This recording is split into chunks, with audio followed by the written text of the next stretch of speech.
Welcome to an hour of HealthMade Radio. HealthMade is a community for natural health seekers where we educate people about common health conditions and share extensive research on the most effective natural health treatments and promote legislation that protects our health freedoms.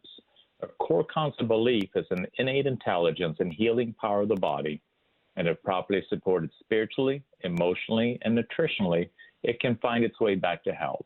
HealthMade Radio will bring information from integrative health experts throughout the world. Check us out at healthmade.co. Health is what you make it. I'm Dr. Michael Karlfeldt, and I will be your host. Today's guest is Dr. Marlene Mahipat. Dr. Marlene Mahipat started from humble beginnings in Trinidad and moved to the United States in 1990 with $300 and 2 suitcases containing her entire life.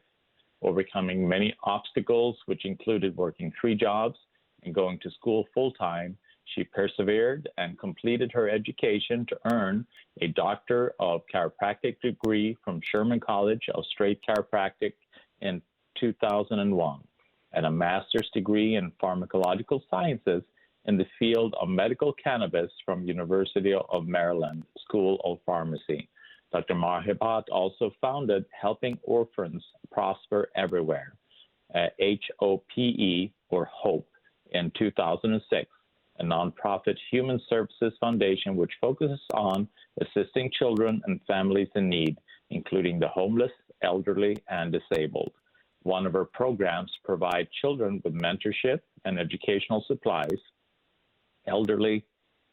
and educational supplies. Each child's progress is measured, evaluated, and systematically tracked and recorded, and then used to assist in the successful mentorship of other children and to set future goals.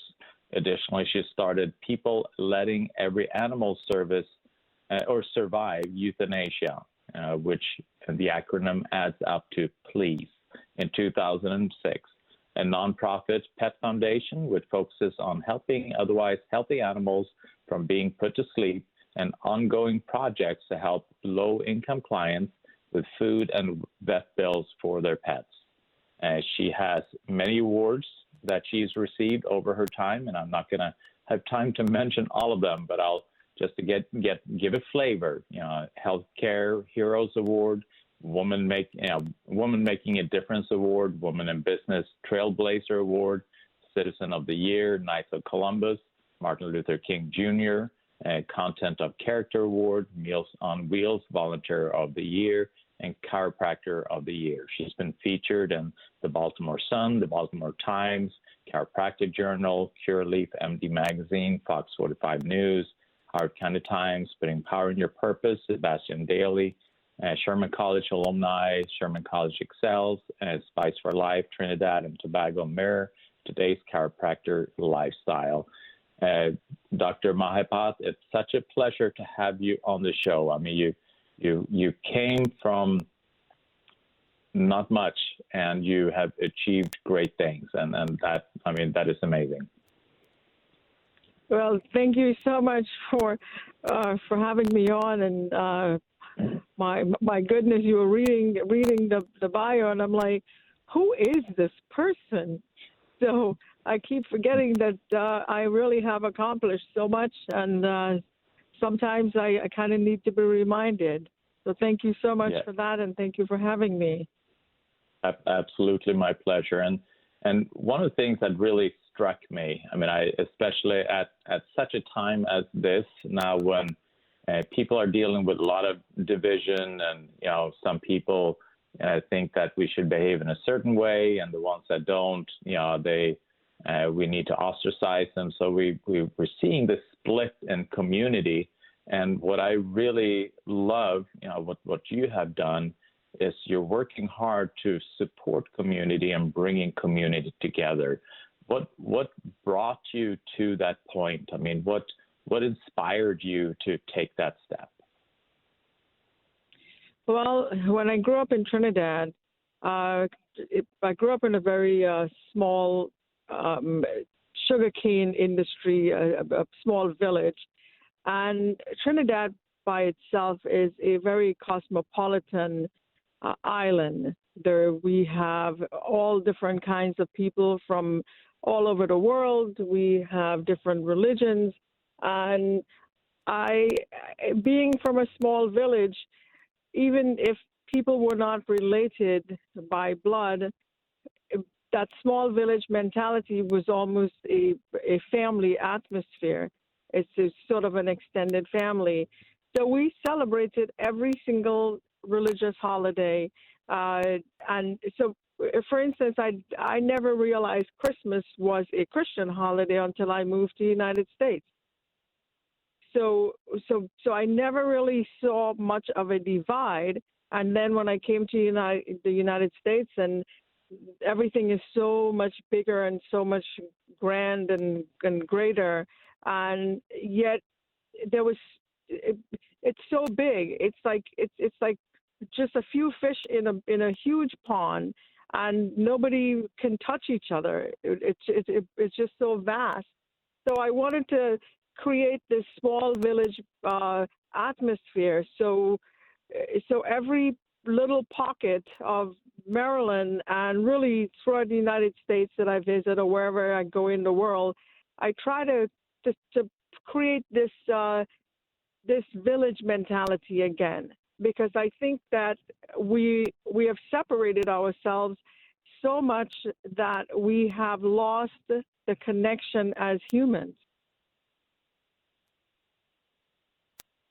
Yeah, and that connection, and I couldn't agree with you more. I mean, we, as kind of the digital era has evolved, we become more and more focused on the information we get through computers, through internet, through our TVs, all this kind of streaming. But with that, we're not really touching human beings. We're not really seeing what's going on next door. If they are in need, right. We wouldn't have an idea, but we do have an idea what's going on in some foreign country reported by CNN. So here we are expanding our, we think we are expanding our awareness, by being informed, but we have no idea what's going on next door. And that's what I see what you're doing is really powerful to be able to engage yourself in the community that way. Right. And I think we all have to take a step back and start with neighbors. There are people, I have patients that come in and they don't even know who their neighbor is, and they've lived there for 10 years. And I couldn't even imagine living somewhere and you didn't even know who the neighbors were. So I think we need to start that connection from right next door. All of my neighbors on all sides, all four sides, we have keys for each other's houses. And I doubt that that a lot of people can say that.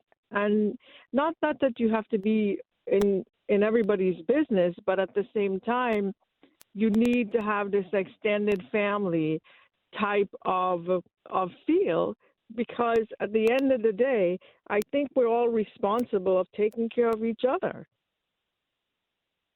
And I love, one of the comments that you made, one of the posts that you made in regards to as an elderly woman that she wanted you to take her picture, because she wanted to be seen. She wanted, and you're kind of recognizing here this is an elderly woman, and she hadn't had food really for several days, but nobody was checking in on her. Nobody knew, and you were able to then make a difference with the organization that you created.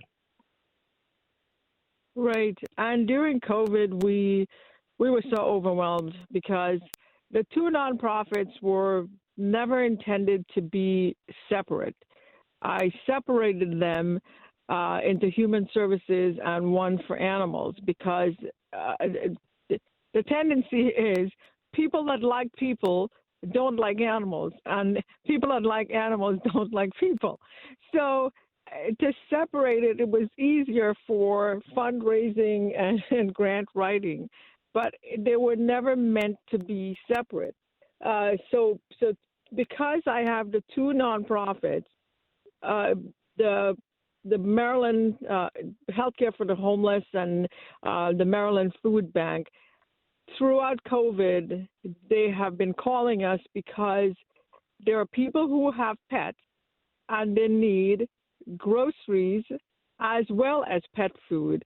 And a big population during this pandemic that we have been servicing are people who are directly affected by COVID, meaning that they are COVID positive and they can't get out of the house to buy groceries or pet food. So we've had so many deliveries, and we have to go and leave everything on the people's front step because we can't even get in. But the need was so overwhelming, and it went again with my passion of people and animals. So I'm one of those that have a passion for people and a passion for animals. So there is no separation. And that need that we saw was so huge. And this one lady that you're talking about, I remember that lady. And when we got to her house, the food bank actually had called us. So the people that we deliver to, they can't get out of the house.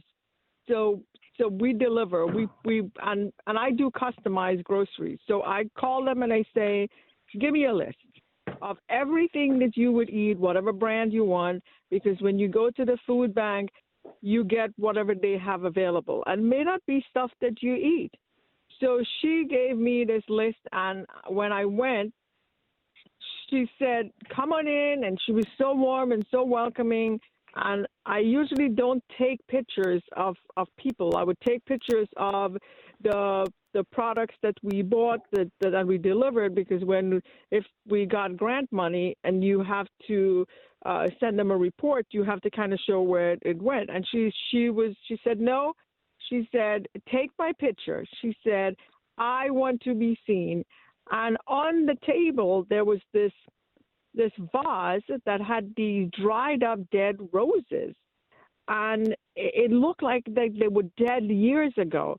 And then she told me the story that her son had given her these roses, and then he left, and that night he died from a heart attack. So that was the last time that anybody gave her flowers. So the next day I went, and I brought her a plant, a live plant, and I said, you have the roses from your son. I said, but I want you to remember that you are living every single day. And I said, here is this live plant. You put it right next to those roses, and just know that this represents life.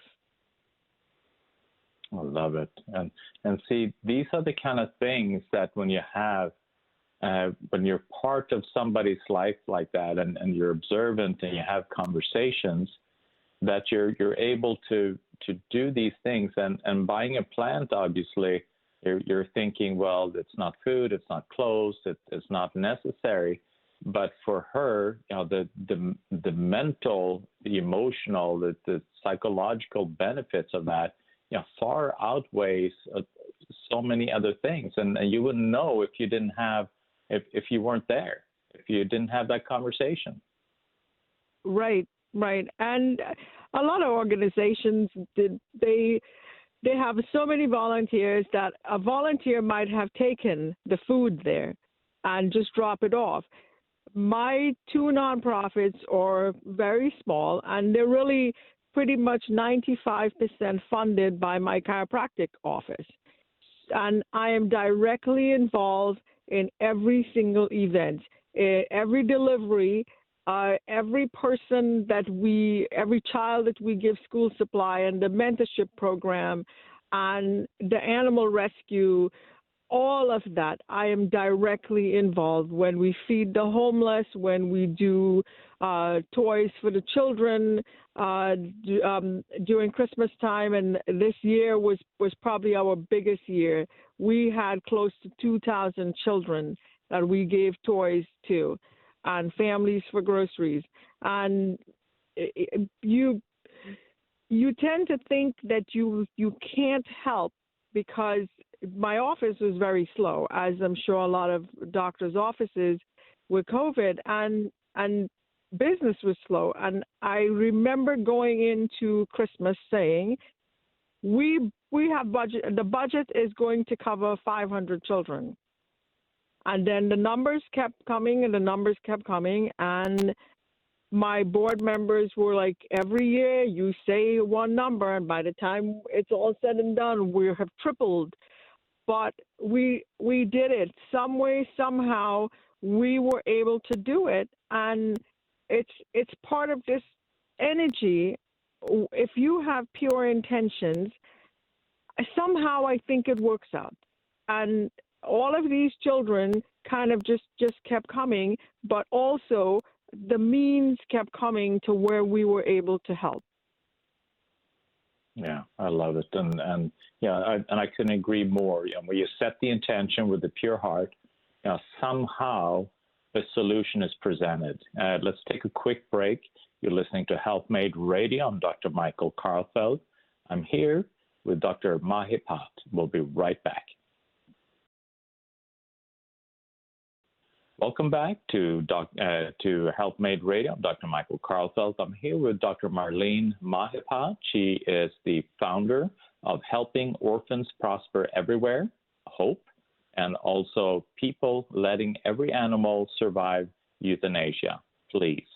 And so, Dr. Mahipat, I mean, you came here, again, you came here with pretty much nothing, and I know one of your stories, you said that you pretty much just kind of lived on the street as you were wanting to become an American citizen, or wanting to have a worker's permit here, because you actually came here illegally with nothing. I mean, what drove you to come to the United States with nothing? Well, it was escape. It was escape. My life in Trinidad wasn't really a very ideal life. My childhood wasn't a very good childhood. I had parents who were alcoholics, and my father was a violent alcoholic. So really, it was anything was going to be better than where I was. So I tried and finally was able to get a visa to come to the United States. And when I left, I knew I was not going back. So when I got here, it was kind of do or die. It was make this work, make it work somehow. And I had no family here. So and really the first day that I saw the airport was the day that I left. So I really was very green in terms of experience. I had never traveled outside of Trinidad. I had never gotten on an airplane. I didn't even know how to write a check, because I lived in my parents' house, and we didn't pay bills. I had a job, and I brought my money home and gave it to my mother, and that was the extent of it. So when I got here, it was such a shock, a culture shock, as well as now being thrown out there and grow up. It's like learning to swim. You just kind of just jump in and try to figure it out, and it was hard. I didn't have a work permit, so to be able to go through the process to get a work permit, I had to go to immigration to actually get an application. So I would take 2 buses and get down there 2-3 o'clock in the morning and stand in line. And at that time, immigration, there wasn't any number of applications they would give. they would just give until they felt that they didn't want to give any applications anymore. So after doing that for like 4 or 5 days, then and just going home and coming back in the morning, immigration decided they were going to give 50 applications a day. So when you show up at 2 o'clock in the morning, there's already hundreds of people in front of you. So then we stayed. So everybody in line decided that you were going to stay, and somebody in the group, sort of self-designated leader of 50, and they gave you a number, and they did roll call, and I slept outside of immigration in Miami for 9 days until it was my time. What a story! And do you feel, I mean, with the hardship that you've gone through, that this has given you a little bit more of an insight of what other people that are going through hard times, what they're dealing with, and kind of awaken more of that compassion within you that I mean, I think everyone should have. So my life in Trinidad was difficult, and when I came here, this was equally difficult. My first Thanksgiving in this country was actually outside of immigration, sleeping on the sidewalk on a cardboard box. And the fact that I made it through that, I think that made me even more grateful and made me feel that maybe I have some purpose here. And then instead of trying to figure out what my purpose is, I just go on based on my experience and extend to other people a helping hand so that they don't go through what I went through. I let my hardship and my experience of such hardship be a positive, because if I'm able to help somebody else, then all those nights of sleeping there, and it was difficult. There were I almost got raped sleeping there, because you were sleeping and everybody else had somebody. They had a family member, somebody, a friend, and I had nobody. I was 23 years old. I had nobody, and there was some guys from Ecuador, I think, and every single night they would come and try to harass me.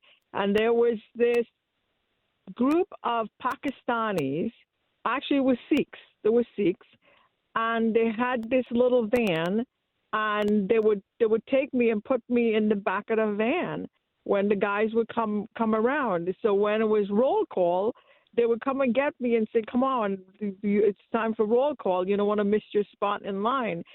So all of those gave me an appreciation of what immigrants go through to come to this country, because even that wasn't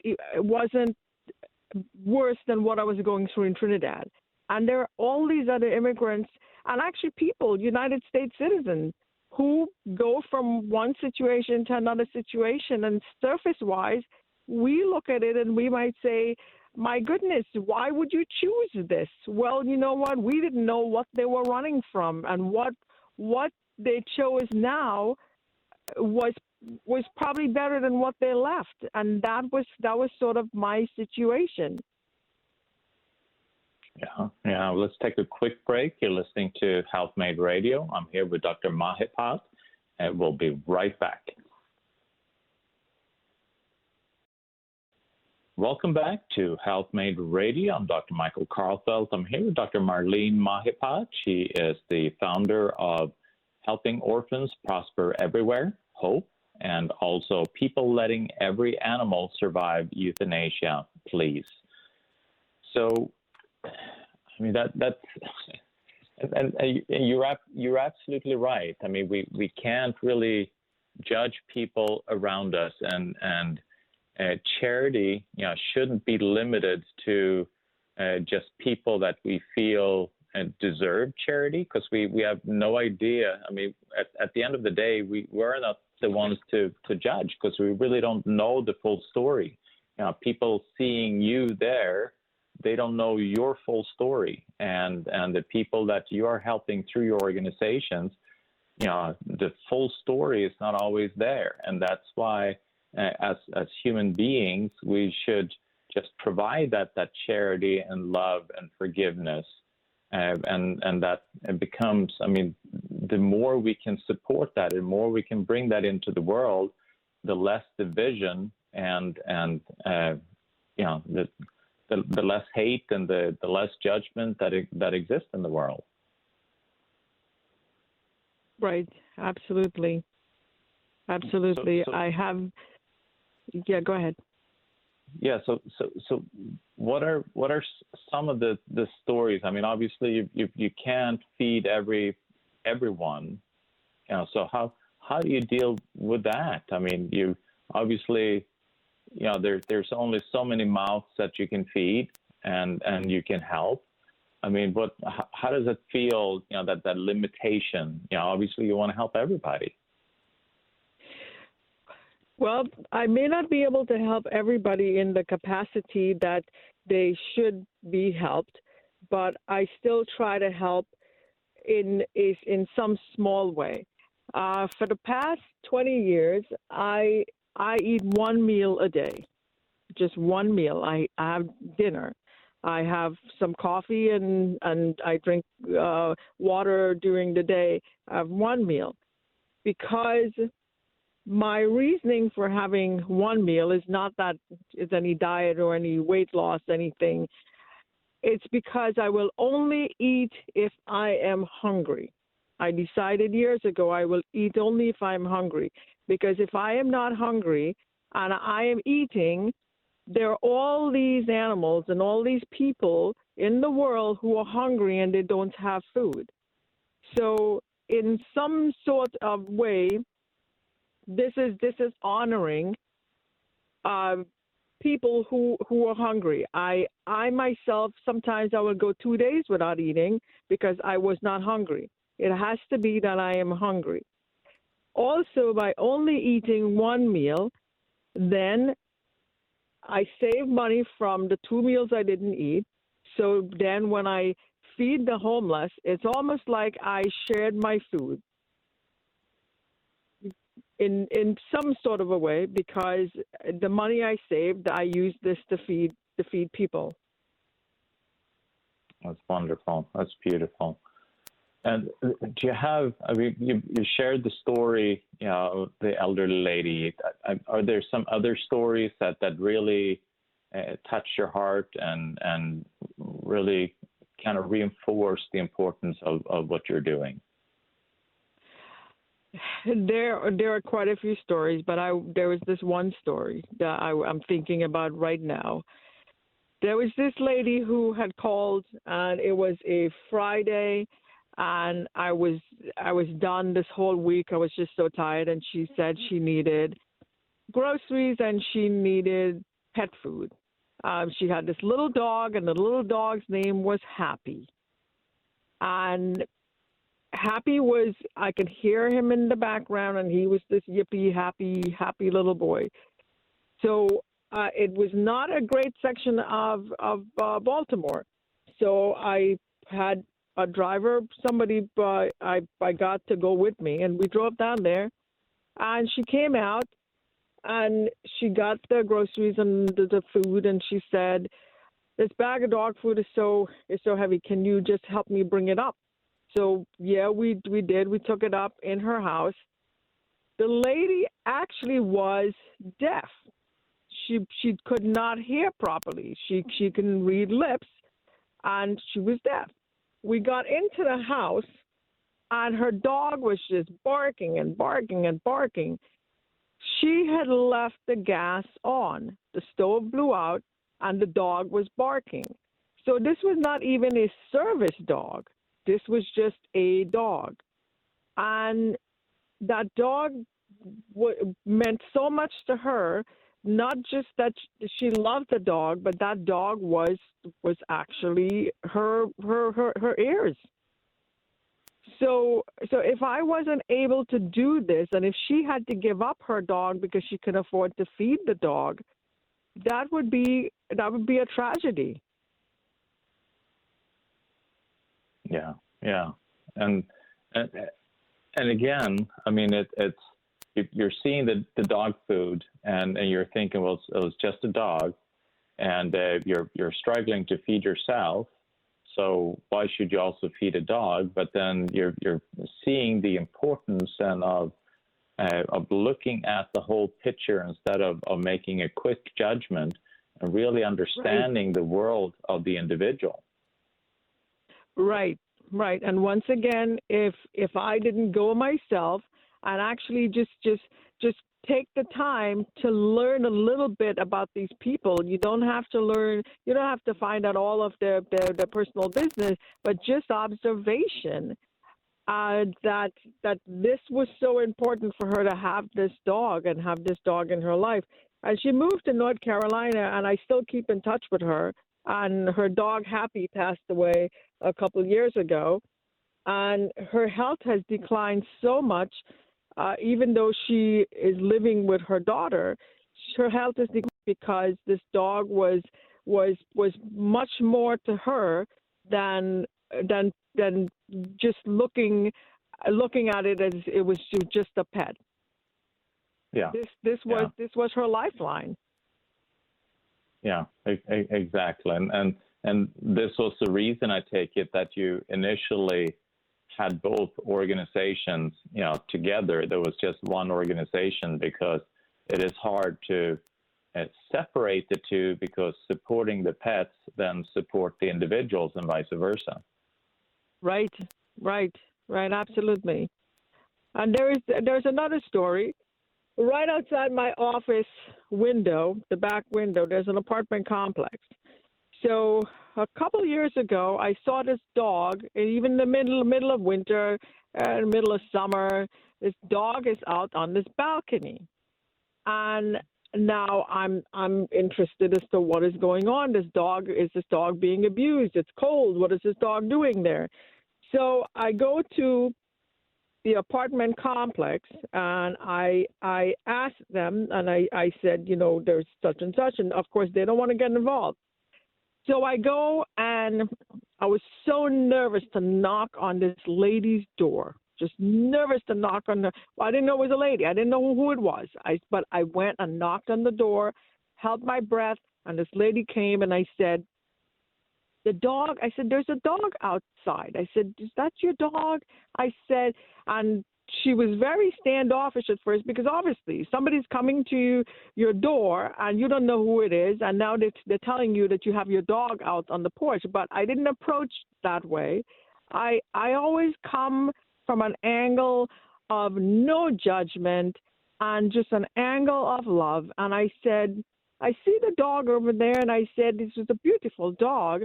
I said, is there anything that I can get for this dog? Can I get a bed or something for the dog? I didn't say, you horrible woman, it is freezing and this dog is outside. I said, can I get the dog a bed or something? Well, talking to the lady, she lost her job. She didn't have food. She was feeding this dog cat food. I don't know where she found cat food, but she was feeding dog cat food. And she is on the third floor of this apartment, and she was sickly, and she couldn't take him down to walk him to go to the bathroom. So she was letting him go to the bathroom on the balcony. So I went and I got her groceries, and I got the dog food. I took both her and her dog, and I took her to the doctor, and I took the dog to the vet. And I kept in touch with her, and monthly I was bringing dog food. Then it got to the point where every 3 months I was bringing dog food, because I was just bringing enough dog food. So then I was calling. The lady's name was Gloria, and the dog's name was Duke. And I was calling. It's time for her to get her food. And I'm knocking on the door, and I can't get anybody. I deliver Meals on Wheels on Tuesdays and Thursdays. It so happened that Meals on Wheels gave me somebody, a new client, was the neighbor of where Duke was. And I said to the neighbor, I said, the apartment complex wouldn't tell me what happened to her. She doesn't live there anymore. I don't see the dog. What happened? She said Gloria died in the house for 4 days, and Duke was in the house. She doesn't know what happened to Duke, if they put Duke, he was like 13, 14 years old. So up until this lady died, I was able to provide for her that she didn't have to worry about groceries and she didn't have to worry about dog food. And that went on for probably a year and a half or 2 years. And every time I look out my back window to that balcony, I think about both of them. Yeah, what a powerful story. Yeah, and that again, I mean, we're so thinking that we as a society, we're relying on governmental agencies and social welfare and all these agencies that are put up, to help people in our mind. But then we are then letting go of that community outreach where we are the ones, we're kind of relaxing, thinking that these organizations are taking care of it. And then we don't get involved. I mean, we're not part of the community. We're not part of the neighborhood. And that is what I feel. I mean, that is what we really need to move towards is that community engagement. I think if we set a goal that every single day we should do one positive thing, one selfless thing, even if it meant that we put some food out for a bird. It doesn't have to be big. It doesn't have to be on a grand scale. And also put our phones in our pockets. I see people walking my neighborhood, they're exercising, but they're on their phones. And if we didn't have the phone, maybe we will notice that the lady down the street, that her trash can was out there for days and days. Maybe we would notice, and maybe we go knock on the door and say, is there something I can do to help you? Even in the grocery store, if we get off the phone, just get off the phone, you'd notice that maybe the person in front in the register is counting pennies to pay for stuff. So it doesn't have to be on a grand scale, and I think it's observation, and also remembering that as a society, we are responsible for everybody around us. As humans, we are responsible, and we should not take that lightly. And it doesn't have to come from a place of where you think that you're just going to take control. It comes from a place of let me meet you on your level. I'm a doctor in my practice, and in my office, I am the authority. But when I do charity work, I am one of them. I'm not any bigger. I'm not any better than any one of them. The drug addict on the street, the homeless person, I am no better than that. So if you meet people on their level, you would have an understanding, and then you're able to touch them. And it doesn't even have to be material. You can just touch them, and that for them might be all they need that day. Yeah, I couldn't agree more. Let's take a quick break. You're listening to Health Made Radio. I'm Dr. Michael Karlfeldt. I'm here with Dr. Marlene Mahipat. She is the founder of Helping Orphans Prosper Everywhere and People Letting Every Animal Survive Euthanasia. We'll be right back. Welcome back to Health Made Radio. I'm Dr. Michael Karlfeldt. I'm here with Dr. Marlene Mahipat. I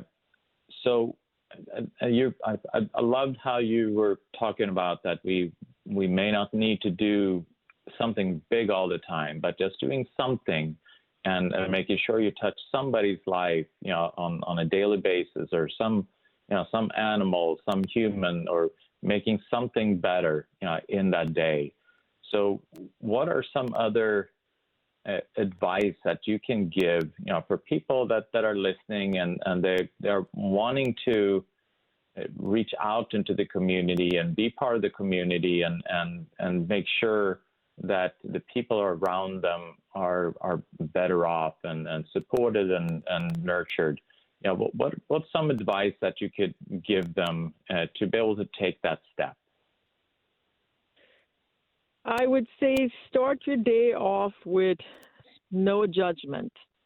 And also, if you say that this world, I'm going to greet this world with a forgiving spirit, that by itself is powerful, because the person who cuts you off in traffic, you have forgiven them.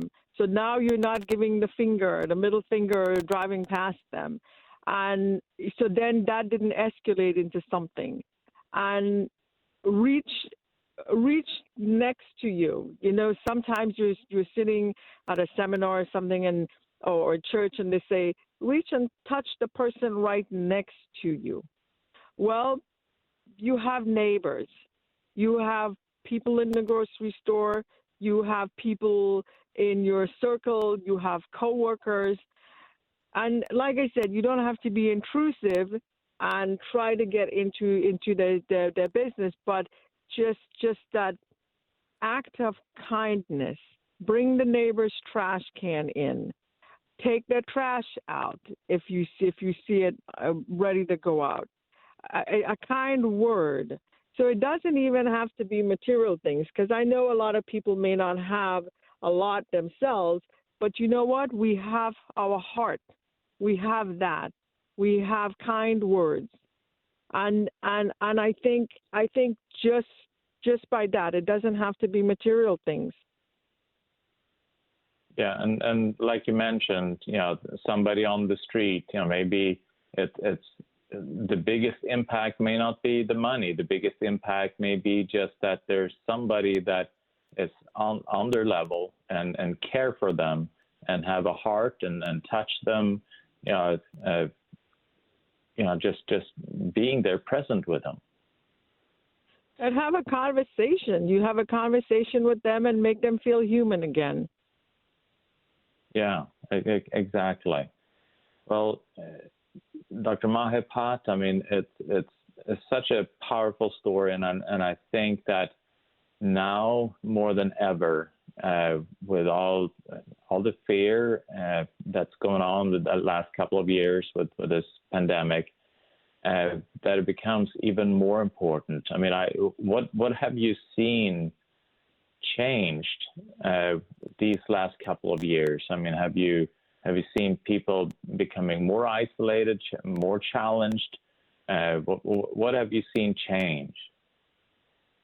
I would say exactly what you're saying, that people have become, especially when everybody had to pretty much do the whole social distancing and people were so anxious and so unsure.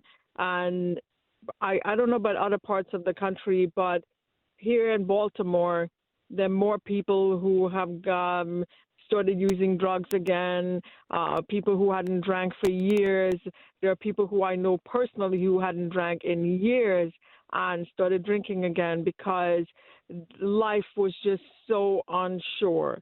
Just day to day, it's you watch TV and you see these movies with the end of the world. Well, that was close to the end of the world as we had it, and children are anxious and people are anxious, and isolation is not good. I don't think humans were meant to isolate, and it's interesting that the world came together as we stood apart.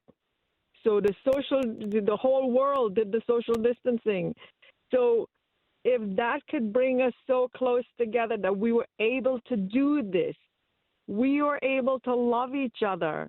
If that was something that was worldwide, I wish that there was one thing that we can implement to where we see humankind that everybody decided that we're gonna do this, and let it be a positive thing, as opposed to we had to do the whole stand apart. But it was nice. The world came together in a way. Yeah, I agree with you. I mean, and it really proves that if we focus on one agenda, that we are able to disseminate that worldwide and create a worldwide change in behavior, within a very short period of time. And so we should be able to use that same strategy for something that is that brings people together, and also to support each other and strengthen our communities and our neighbors. I agree. Well, thank you so much, Mahipat, for everything that Dr. Mahipat, for everything that you're doing, for all the people that you're touching, and improving their life and bringing hope. And I hope that each community can have the same spirit, same energy, same eyes that you have. And I feel that if we do that, then that will make every country, every community, every state, city, just make them stronger. And there'll be less crime, there'll be less disease, there'll be less fear, less mental health issues, anxiety, depression, and so forth. So thank you so much for everything that you're doing. Thank you. Thank you so much for having me. That is it for today. You're listening to Health Made Radio. Remember, check us out at healthmade.co. Health is what you make it.